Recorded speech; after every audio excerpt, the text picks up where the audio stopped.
My dear learners, চলেন আজকে আমরা নতুন আরেকটি শব্দের সঠিক উচ্চারণ শেখার চেষ্টা করি এবং সেটি আমরা বোর্ডে লিখে রাখছি।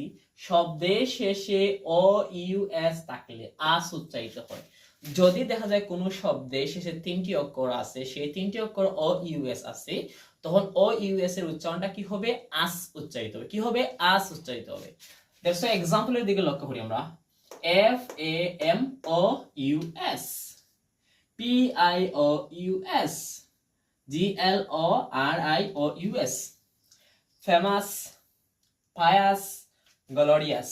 এই আস, আস, আস, এই যে তিনটা শব্দ আমরা লিখে রাখছি বোর্ডের, তিনটি শব্দে লাস্টের তিনটি অক্ষরে কি ও ইউএস, এই ও ইউএস এর উচ্চারণটা আস উচ্চারিত হচ্ছে। দেখা যায় বাংলার দিকে লক্ষ্য করলে ফেমাস আকার plus দন্তাস্য, pious, glorious.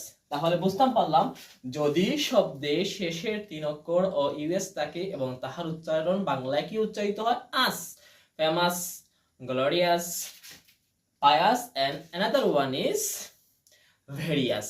That's it.